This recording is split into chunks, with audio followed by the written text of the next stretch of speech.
Hey there, Pepper people. Today I bring you a review of the Fisher & Paykel Solo Nasal Mask. I've been dying to get my hands on this mask for so long, and that finally happened thanks to CPAPsupplies.com, as well as the people over at Fisher & Paykel. I met the rep at a local Starbucks. He bought me a coffee, handed off the mask, and I was on my way. And I've been trying this out for the last couple of weeks. Now is a great time to mention that our friends at CPAPsupplies.com are offering a limited time discount on the Fisher & Paykel Solo Mask. You use discount code LEFTYSOLO, you're gonna save big. Check the description box below for details on this.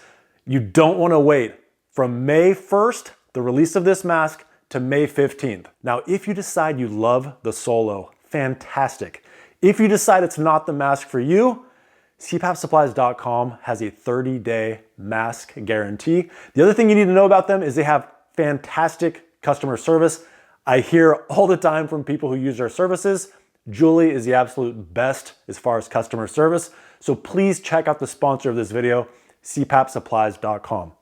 Jocelyn, people think you're gonna be paid off because of the sponsorship and they're gonna think you're gonna say nice things about it. Hey, Lego Man, did you see where Rich said you're annoying? Jocelyn, I think that Rich is annoying. Now, one thing you guys need to know about my relationship with CPAP Supplies, I understand it looks bad, they're sponsoring my videos. They do not ever pressure me to say nice things, as well as Fisher & Paykel. They literally said, hey, say what you're gonna say about it, we hope you like it. I give nothing but honest reviews, and you're gonna see that in this review. I just want you guys to know what I found, what I experienced, and what I hear other people experience when I'm doing these reviews. So let's get on with the review. Now, I've already done one video on this, outlining the tech of the Solo mask. So one of the biggest benefits of this mask is the headgear. The headgear is absolutely cutting edge, but it has these wires in here that allow you to pull out, but then they stay stuck, and then you can push them back, and it basically stays stuck in this position. So no more headgear that requires Velcro straps. You're never undoing Velcro. We're putting it on, making sure this yellow part is on the top, the gray part is down low, and if this is leaking, let's go ahead and put some air in here. If this is leaking, oh boy, oh no, it's leaking. All you do is take your fingers and push it up. That's it. And if you decide, oh my God, I got this just way too tight, you could pull it out. Oh, a little too loose. That's it. That's literally all you have to do with adjusting this mask. No more with the Velcro strap. That is 100% the strongest part of this mask. The headgear, it is a huge breakthrough in the comfort of headgear for CPAP masks. And unfortunately, that's kind of where a lot of my positives end with this. So some of these I think are a me problem, and some of them are definitely a design problem with the mask. So let me show you a couple things. I've actually already recorded video of me trying this mask using the Brevita, which is one of my favorite masks, also by Fisher & Paykel, as well as the Avora mask, also by Fisher & Paykel. Now I want you to look at both of these together. So long ago when I was doing a review of this Avora, I found that it was a leaky mask. And now that I've been using the Solo mask for a long time, I understand a little bit more about why I felt this was leaking. What happens is, if you look at the shape of my nose, it's more or less flat across the bottom. It goes up a little bit, right? Just a little. If I put my finger under here, very, very subtle up are the edges of my nostrils. But if you look at this is a pretty aggressive curve, and that's what's trying to fit underneath my nose. So the problem I'm having is sometimes the mask is legitimately leaking. Now I do a couple adjustments, I get it positioned right. I think I figured out that learning curve. I'm pretty good on that now. But even when I get this leak free, what I feel is because the bottom of my nose doesn't fully come down and contact the bottom of the cushion, both my nostrils are kind of open to the same area instead of being more or less segregated from each other. And what I get is a lot of turbulence in between here. And you can really hear that. It's like and it feels very cold, and I'm just getting a lot of air rushing through the bottom. Now I already recorded it, and I'll go ahead and insert it here. You can listen for yourself. 13 centimeters of water.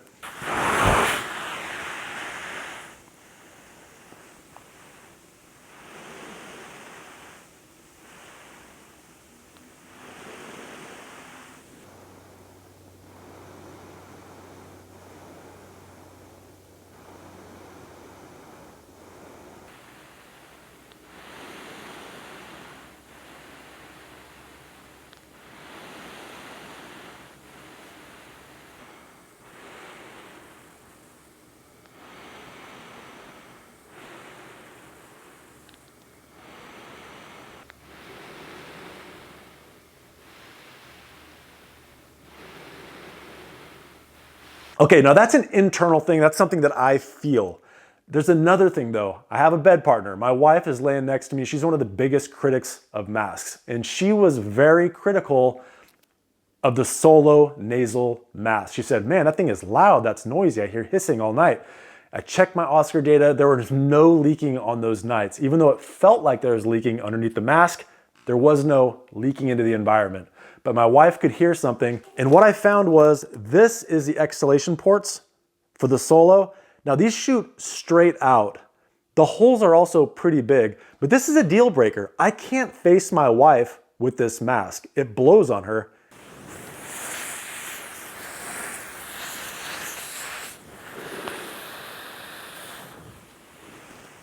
Drives her nuts. So I have to either stay on my back or my left side. Now, if you compare that with the previous Evora, now look at its exhalation ports. They're around the perimeter of this whole, the whole tubing system. The holes are also smaller, so you're gonna be getting a lot less turbulence, but it's shooting out this way, like right in front of my face. So if I'm facing my wife, it's shooting this way. It's not shooting out, versus this is shooting directly out at my wife's face. Okay, so now some of my criticisms. So really it's the cushion shape that for me is causing a problem, as well as the leaking. So what can we do about the leaking? Well, the Brevita has that gray material across the front. Now that's technically blocking the holes and that could potentially cause CO2 retention, but I personally am going to try covering these up somewhat just to diffuse the air more to see if I can quiet this down. The other thing that I think is causing sound is, like I said, that turbulence below there. So if this had a cushion, more like the Brevita, I think that would cut down on the turbulence a lot more. You know, something like this. So here we have the Fisher & Paykel Solo Nasal Pillow Mask. With this frame, if you don't like it, you can pull this off and you can plop this guy right into its place. Just like that. Now I have been trying this, I will show you this later, but remember one of my gripes is this doesn't flatten, and that's because this has these stability wings, so it prevents it from opening up more. That's not so on the Brevita style. This can open up as much as you want. It really forms to your face a lot better. But enough about that, that's a different video. So I will say this, if you like the Evora mask, you are 100% most likely gonna love the Solo. But if I had one wish only, it would be to take these exhalation ports and put them down here so they're shooting out or they're shooting up from this spot right here. That would make a world of difference for me. Okay, one last thing I found super interesting about the sizing of the mask. Now they have this sizing guide in here. The small is like ridiculously small, The large is ridiculously large, and the medium is like totally perfect. Now the medium is what I'm using right here, but listen to this. So I get a pretty decent seal here other than the weird turbulence between my nose. I can take the large cushion here, swap it out, and I actually found that the large cushion for me sealed a little bit better. And I think the reason for the large fitting better, it's very difficult to see, but if you look at both of these together, the large and the medium, the large is ever so slightly wider, so it pushes in on this low part of the bridges of my nose, my septum. It pushes in on that more, preventing some of the flow through between. But you look at the sizing chart and you think, no way in heck is that gonna be the right size. No way. And yet it seals better and it sounds better overall to me. Now let's see what some of you say about the Fisher & Paykel Solo. I ordered this through Sleep HQ and have been using it for several months. I love the mask and how it fits. It's easy to tighten and adjust. I have less leaks using it than any other mask. The only thing I have an issue with is the bottom gray strap. It is too loose for my head, so it slips upward through the night.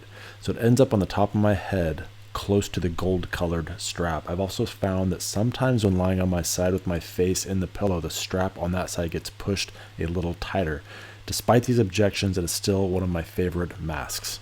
Ordered mine through Sleep HQ and used it for several weeks with a medium-sized mask pillow. Sometimes I would wake up and not be able to breathe easily through the pillow mask.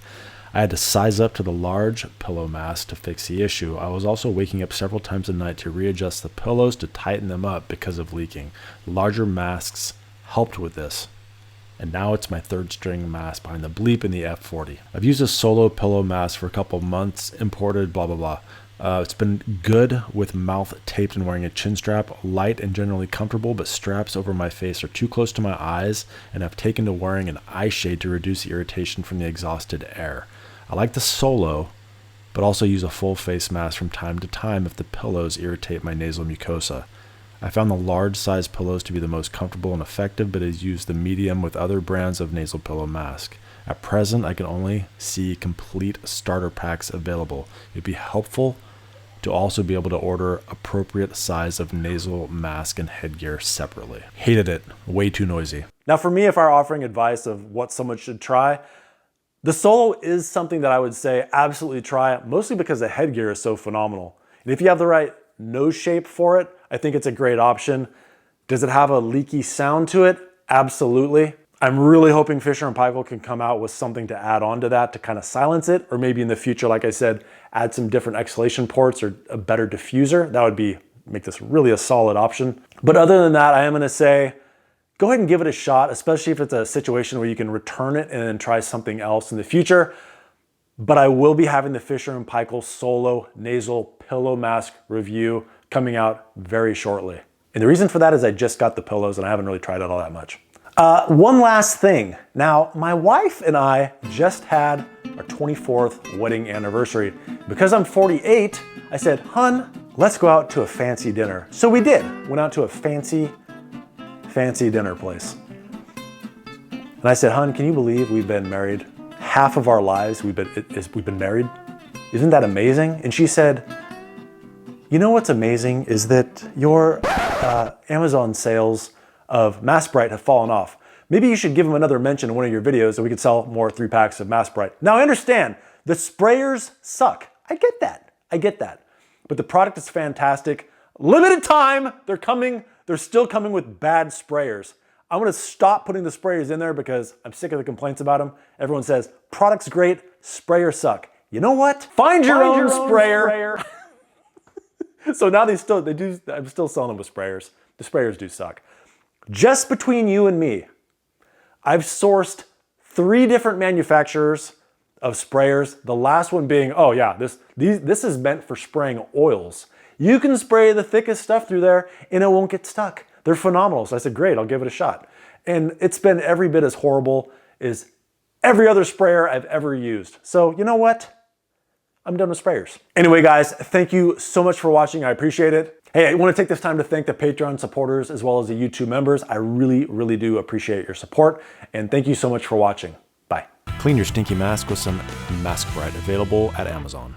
Thank you to all watching, but an extra thick thanks, buddy, to Doug Toombs, Jason Georgiades, Patricia Espelong, Sarvesh Joshi, Stuart Hetherington, Mona Swearingen, Chungtu Chen, Edward Steiner, Erin Stevenson, Deborah Permute, and Shannon Kerr, and another slightly less thick thanks, buddy, to all the other YouTube members, Patreon supporters, and other stuff.